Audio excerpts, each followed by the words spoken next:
बहू और बुलेट। घर के बाहर फट फट फट की जोर से आवाज हुई। सीमा को लगा कि पटाखे फूट रहे हैं। वो डर के मारे घर से बाहर निकली। देखा तो सामने योगेश यानी कि पतिदेव एक बुलेट बाइक पर बैठे हैं। अरे डर गई क्या? बाइक लेकर आया हूँ तुम्हें घुमाने के लिए। सच में? मुझे लगा पटाखे फूट रहे हैं। अरे पटाखे भी फूटेंगे और मिठाई भी बटेगी। माँ को तो बुलाओ। माँ भी बाहर आ जाती है। अरे योगेश बेटा, इतनी जल्दी आ गया। और ये गाड़ी किसकी है? साहब की है? हाँ माँ, तुम्हारा बेटा साहब से कम है क्या? मेरी है। अरे बेटा, इतनी बड़ी गाड़ी ले ली, इससे तो तू घोड़ा ही ले लेता। महंगी पड़ी होगी ना? माँ महंगी सस्ती छोड़ो और मिठाई लाया हूँ, गाँव में बंटवा दो। अरे बंटवा क्यों दो? पीछे बैठो, गाँव में बांट कर आते हैं। सब खुश थे। योगेश गांव के बाहर एक कोयले की खदान में मजदूरी करता था। मेहनत और अकल से उसने वहां ठेकेदारी का काम सीख लिया और सूझबूझ से ठीक ठाक पैसा बनाने लगा। गांव में बात फैल गई कि योगेश के घर धमाका गाड़ी आई है। ऐसी गाड़ी पहले कभी किसी ने गांव में तो देखी नहीं थी। योगेश और माँ गाड़ी से वापस घर आ जाते हैं। बेटा, बाबूजी ऊपर से देख रहे होंगे और आशीर्वाद भी दे रहे होंगे तुझे। वो होते तो उनको भी घुमाता माँ। पूरे गांव में नाच नाच के मिठाई बांटने जाते, जैसे मैंने नाच नाच के बांटी थी जब वो अपने लिए एक साइकिल लेकर आए थे। बस बस, बाबूजी दो बात भी सुनाते कि फटफट वाली फटफटी ले आया। सीमा आगे कहती है, अपने लिए तो ये गाड़ी ले आए और मेरे लिए? अरे ये गाड़ी तुम्हारे लिए ही तो है। पक्का मेरे लिए है? अरे पक्का तुम्हारे लिए है। अगली सुबह जब योगेश सो रहा होता है तो उसे बाहर से गाड़ी की आवाज आती है। वो घबरा कर चिल्लाता है, चोर चोर, मेरी गाड़ी ले जा रहा है, चोर चोर। माँ भी जागती है और योगेश के साथ दरवाजे की तरफ भागती है।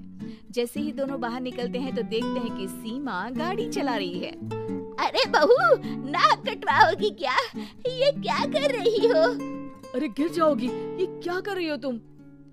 सीमा गाड़ी को रोक कर कहती है, सारे गांव में घुमा लाई, कहीं नहीं गिरी। क्या? सारे गांव में घुमा लाई? अरे लोग क्या कहेंगे बहू? सोचा क्या एक बार?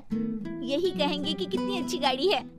अरे तुम्हारे बारे में हाँ, कहेंगे ना कि देखो कितनी अच्छी गाड़ी पर बैठी है। बहू गाड़ी रखकर योगेश और सासू माँ के पास जाती है।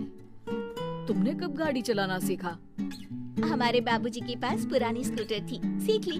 फिर स्कूल में एक मास्टर जी भी ऐसी ही गाड़ी लेकर आते थे, उन्होंने सिखा दी। हाँ, स्कूल के मास्टर आजकल यही सब तो सिखा रहे हैं। पढ़ाई का कुछ सिखाते तो कुछ भला होता। अरे बहू, अब गाड़ी मत चलाना।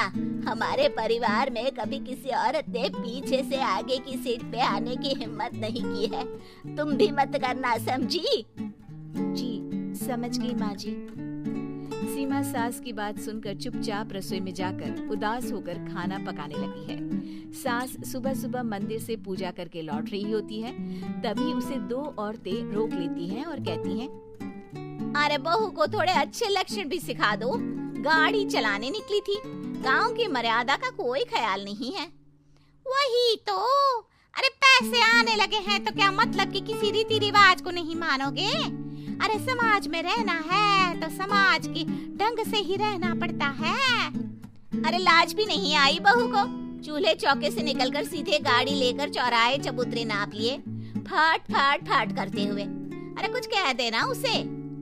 अरे ये क्या कहेगी, बूढ़ी सास है, इनकी थोड़ी ना चलती होगी घर में।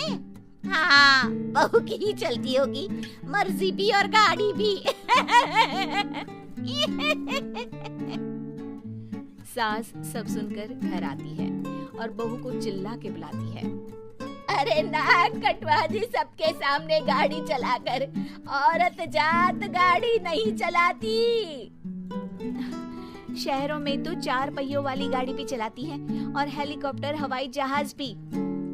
शहर में थोड़ी ना रहती हो मैडम साहिबा। आज के बाद गाड़ी से ही नहीं, यूं भी निकलना बंद तुम्हारा घर से। माँ सही कह रही है। कहीं भी जाना हो तो मुझे बता देना, मैं लेकर चलूंगा। आज माँ को तुम्हारे कारण कितनी बातें सुननी पड़ी। इतना कहते हुए योगेश वहाँ से चला जाता है। बारिश की वजह से कारखाने के रोड पर कीचड़ रहता है, इसीलिए योगेश गाड़ी घर रख कर जाता है और किसी से लिफ्ट लेकर कारखाने पहुंचता है ताकि नई गाड़ी गंदी ना हो। लेकिन शाम को इतनी तेज बारिश होती है कि उसे वापस आने का कोई साधन ही नहीं मिलता। बारिश बढ़ती जाती है, रात के 11 बज जाते हैं। रास्ते में एक नदी का ब्रिज है, अगर उस पर पानी आ गया तो योगेश कारखाने में ही फंस जाएगा। पूरी रात भूखे प्यासे बितानी पड़ेगी। घना अंधेरा, बिजली की कड़कड़ाहट और तेज बारिश। राजेश डर भी रहा था, ठंड से कांप भी रहा था। तभी उसे रोड से आती हुई एक रोशनी दिखती है। वो देखता है कि उसके सामने एक बाइक आकर खड़ी हुई है। वो ऊपर वाले को धन्यवाद देकर उस बाइक वाले आदमी की तरफ बढ़ता है, पर पास जाकर देखता है तो भौचक्का रह जाता है। सीमा, तुम यहाँ इतनी बारिश में गाड़ी पर? पहले बैठो तो, नदी ब्रिज पे आ जाएगी तो जाना मुश्किल हो जाएगा। योगेश गाड़ी के पीछे बैठता है। सीमा गाड़ी चला रही है।